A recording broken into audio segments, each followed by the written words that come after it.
E turma, bem-vindas, bem-vindos de volta pelo sistema europeu. Uma vez que todas as pessoas busquem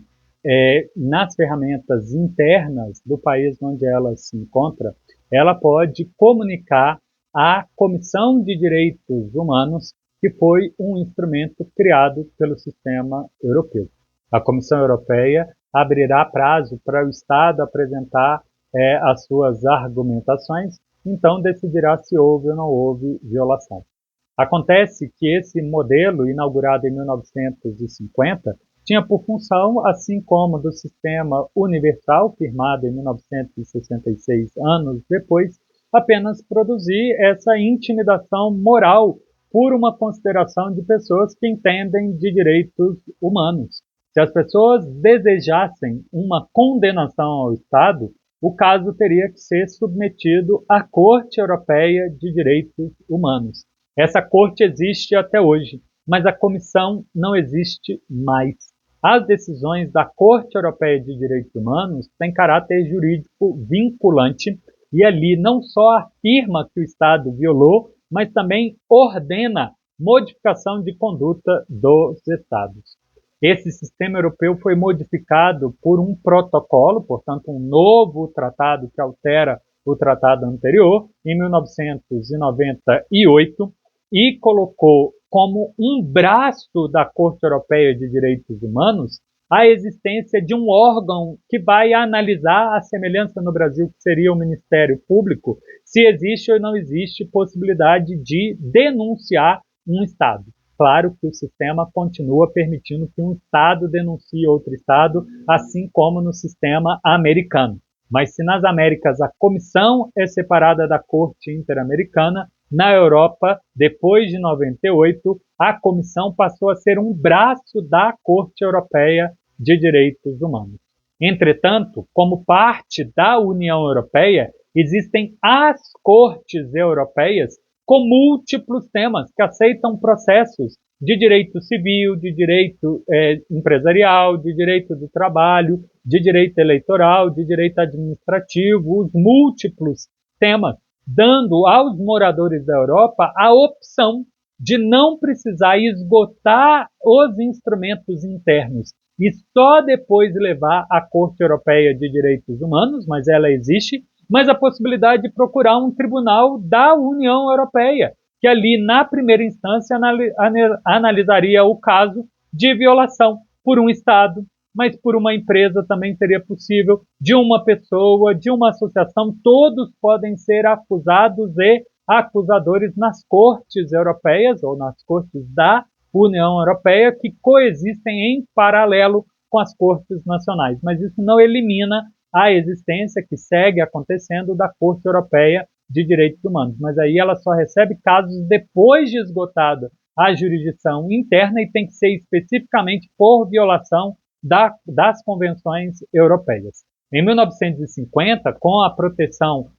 o nome do tratado é de proteção dos direitos do homem e das liberdades fundamentais, os europeus consideram que o Conselho da Europa busca uma cooperação dos Estados para alcançar a finalidade da dignidade das pessoas, nas liberdades fundamentais, mas pensando na liberdade de primeira dimensão. Se o Estado não for violador, se o Estado deixar as pessoas em seu status natural, a paz prevaleceria, as pessoas se desenvolveriam por ter a sua dignidade plena.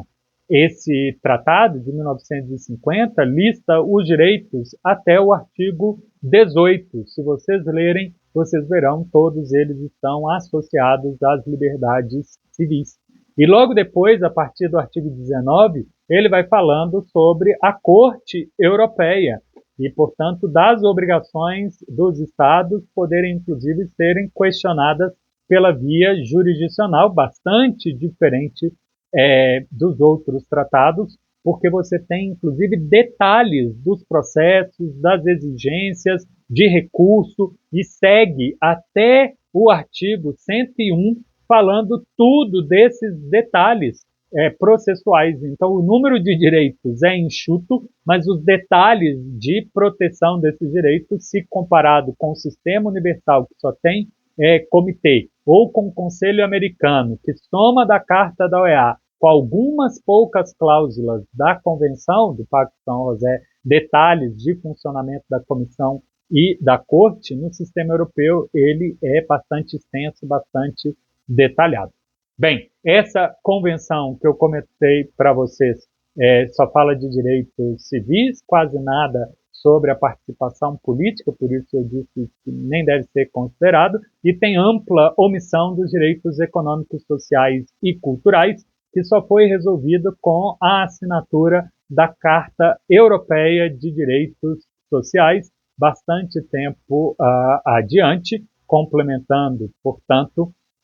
a inclusão, a partir de 1996, da segunda e da terceira dimensão.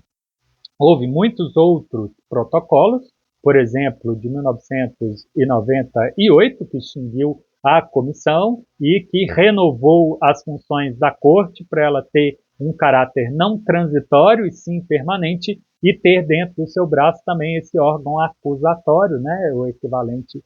no âmbito das Américas à comissão. Bem, fora isso, é importante saber sobre a coletividade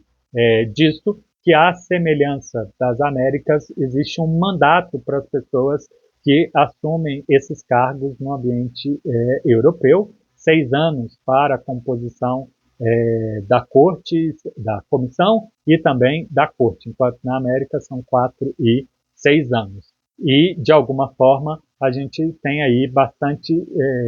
critérios de semelhança e de distinção entre os diferentes modelos. Bem, interessante saber que na Europa ainda existe um outro elemento, que é o Comitê de Ministros, que deve, através da ação diplomática e político, chamar os Estados uns a ajudar os outros na aplicação dos tratados e eventual pressão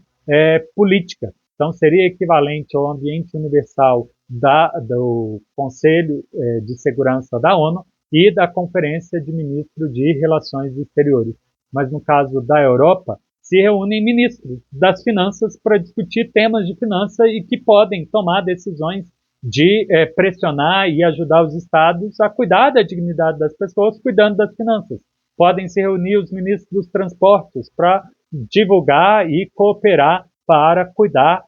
de desvios dos estados, mas também de permitir o desenvolvimento da dignidade das pessoas a partir dessa dimensão, e assim vai para os demais temas. Então, de alguma forma, muito bem declarado aí a existência de múltiplos tratados, como no ambiente americano, mas com a distinção que o sistema europeu está concentrado em um sistema judiciário, em vez de um sistema de relatórios, que existem também, ou um sistema de ajuda, que também existe, mas o foco central é no judiciário, que pode processar qualquer pessoa violadora de direitos humanos. A gente encerra por aqui esse tema do regionalismo.